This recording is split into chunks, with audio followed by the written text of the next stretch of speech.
Hello everyone and welcome to a very nice game from round 4 of this year's TePe Sigeman chess tournament. It is Peter Svidler versus Anton Korobov. Anton is leading the tournament with 2.5 points and Peter in close pursuit with 2 points. Now, for those of you who haven't been following the FIDE candidates tournament that ended not so long ago, Peter Svidler served as a second Pragnananda.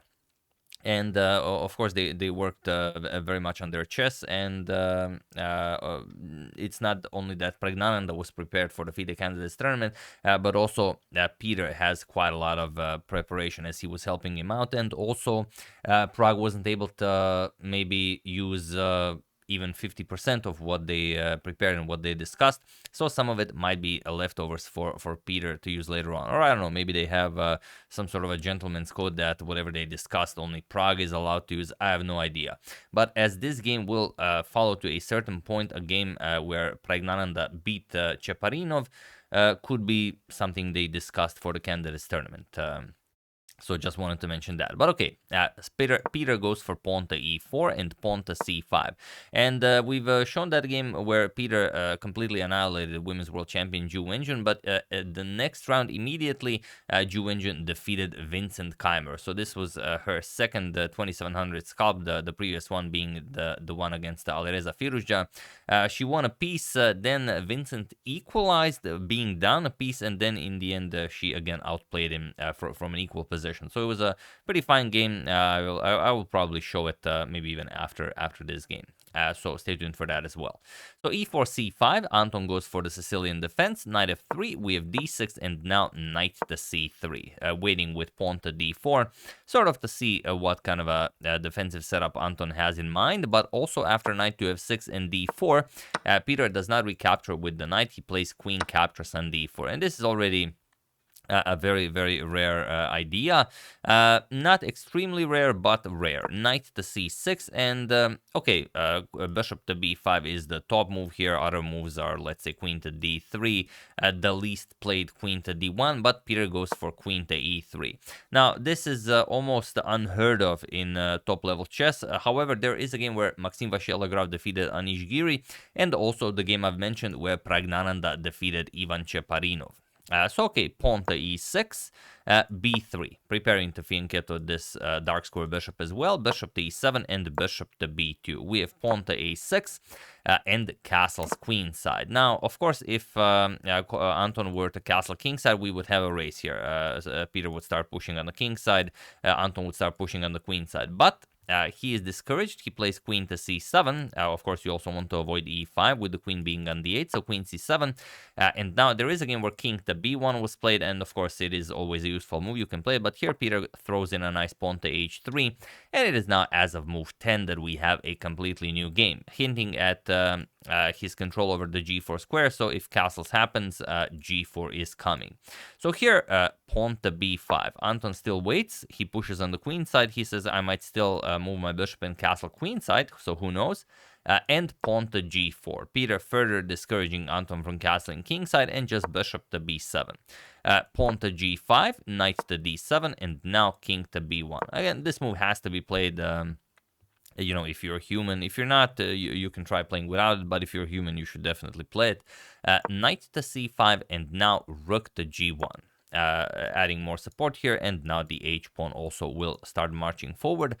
We have queenside castle, so Anton doesn't want to face the party at the king side. He castles queenside, and now it's not going to be able, it's not going to be as easy to push, as both of the kings now occupy the same side of the board, so you have to be a little bit careful pushing pawns in front of your king. Although Anton has advanced his pawns already to a6 and b5. So okay, knight to d4, offering a trade of knights, but also maybe hinting at some knight captures on b5 ideas, or maybe even bishop captures on b5 with some captures and then captures on d6.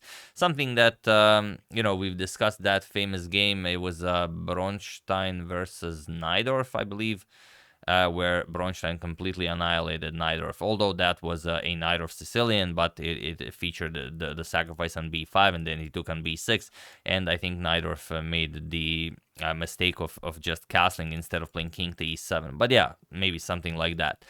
So here, pawn to b4. You could also capture on d4 instead of this b4 idea. But yeah, captures on d4, queen captures, then the g7 pawn becomes weak.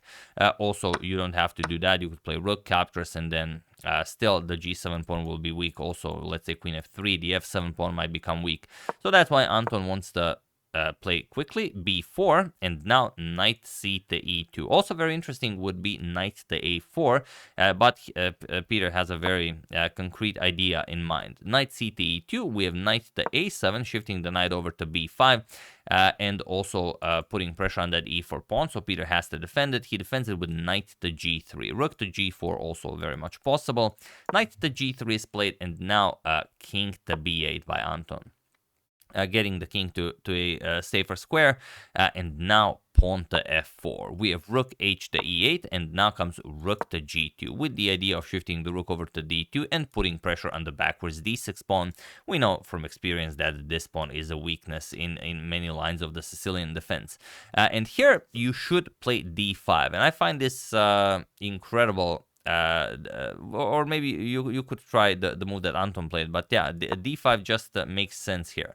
And it's sort of if you play the Sicilian and you're able to play d5, I don't know, I thought that players would just immediately play it. But again, you have to be a strong player not to play a strong move.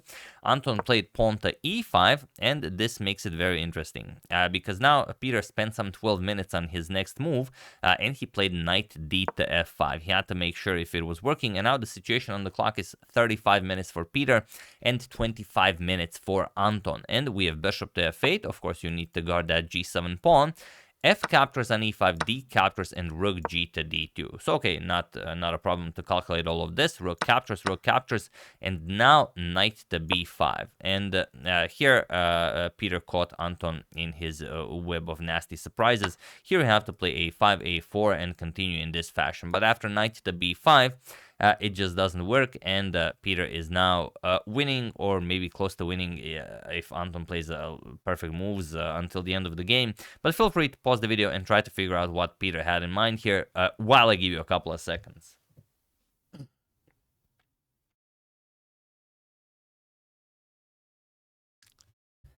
So for those of you who were able to do it, congratulations on finding this, well, just a very nice positional idea. And for those of you who just want to enjoy the show, it is bishop captures on b5. That's the move. A captures, you ruin the pawn structure, and just queen e2. Yes, again, Peter makes chess look simple. You just go after the pawn, and it's not going to be easy for Anton to defend here.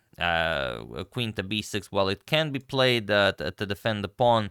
It does allow you all sorts of nasty ideas, and Peter's main idea is to bring the knight to e3 and then to d5. So he wants the pawn, but not it's not the main idea. The main idea is to bring the knight to d5. So f6 is played here, and now again knight back to e3. Also inviting the capture on e4, but if you capture on e4, then the capture on b5 would be deadly. To give you an example, let's say knight captures, bishop captures, queen captures on b5 check, picks up the rook on e8. So yeah, you want to capture it, but not necessarily right away. So rook to d8, offering a rook trade, and just knight to d5. Attacks the queen to d7, and queen to f1 now. We have queen to e6 on pinning, and now g captures on f6. Knight captures on e4. Anton has to try some sort of a counterattack here. Knight captures on e4, rook captures on d5, and now a beautiful move by Peter, knight to g5.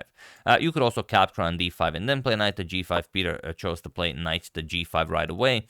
And the reason for this is that now if you move the queen, let's say queen d6, you put pressure on the rook, you just trade captures, and now knight captures on h7. And you might think, okay, but the bishop is guarded. Yes, but again, this check is the problem. Look at this, g captures, queen captures on b5 with check, and yeah, huge problems now. You either lose this bishop, if the, well, not much to be done here if you just move the king. Let's say knight captures bishop, queen captures, and queen captures on d5. Or if bishop blocks, then just a nice queen to e8 with check, winning the bishop on f8. So whatever you do, you lose material here. So that's why queen captures on f6 was played. And now the move that Peter had in mind, I'm sure you guys see it without even pausing the video, rook to f2. and the bishop on f5 on f8 will fall now. So you could decide to capture on g5, which is definitely the way to go, and then you just hope for the best. Captures, and bishop to c8, and the game still continues. However, Anton played rook to d1 with check. Queen captures on d1, and now queen captures on f2, followed by queen to d8 with check. Very nicely done. We have king to a7, and of course you guys don't even need to pause the video here to figure out how to finish this. Knight to e6. It seems like yeah, you can't do anything here because the bishop is guarded by the queen, but knight to e6 is all the space that Peter needs. Even though he's down material, he is now completely winning. The bishop is hanging, and you don't really have a square for the bishop. Covered by the queen, covered by the queen. This is defended by the queen on f2, but then queen to a5 check, and again, let's say bishop a6, queen to c7 check, wins the bishop, and again, you have huge problems here. So Korobov could have defended better, but yeah, in the end, he just overlooked a piece in a bad position when he's very low on time. So he tried queen to g1 check here, but Peter just played bishop to c1, and he was in this position on move 36 that Anton Korobov resigned the game, as there is nothing more to be done here. So here, again, the bishop is hanging, and however you try to save it, always will fall. Even if you don't play bishop to a6, even if you play king to b8, there's queen to c7 check, and after king to a7, just knight captures on c5, threatening checkmate. Only way to defend queen g2 or queen h1, and then you can even just give up a knight here because you're up so much material and your position will still be winning. So, of course, Anton wants none of that. He resigns, and a very nice victory for Peter Svidler, who not just beats Anton, but also takes the lead in the tournament. These are the standings after the initial 5 rounds have been played. Peter Svidler on 3.5, alongside Arjun Erigaisi, 3.5. Then we have Anton Korobov and Vincent Keimer on 3. Nouri Satrov with 2.5, Ju Engine 2, Nils Grandelius 1.5, and Marc Andrea Maurizi with 1 point. So yeah, very nicely done by Peter. For those of you who haven't seen my previous video where Peter made it look easy, he is also one of the winners of the TePe Sigeman chess tournament, so he is here to win it again. And yeah, I don't know if you guys have seen my short, so I will mention it briefly, but there seems to be a movie, or rather a movie is about to be made, or maybe even a limited series or a series about the Hans Niemann versus Magnus Carlsen drama.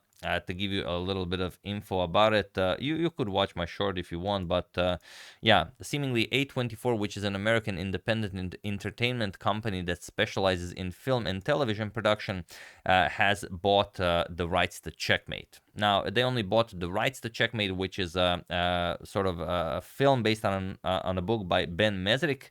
And it's a proposal to cover the chess scandal involving Magnus Carlsen and Hans Niemann. Supposed to have Emma Stone as a producer alongside her husband Dave McCary, and with Nathan Fielder directing the movie. So yeah, could be very interesting, but again, just because they bought the rights to make it doesn't mean that they will actually make it. So who knows? We might be getting it, we might not, but if we do, who would you like to have play Magnus, and who would you like to have play Hans? Very much looking forward to reading your comments.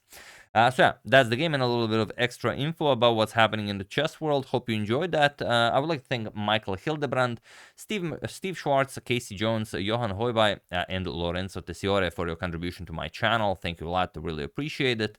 As usual, you can check 2 of my previous videos here. Thank you all for watching, and I will see you soon, continuing to check up on your wonderful suggestions and whatever else happens in the chess world. So thank you all. I will see you soon, and have an excellent rest of your day.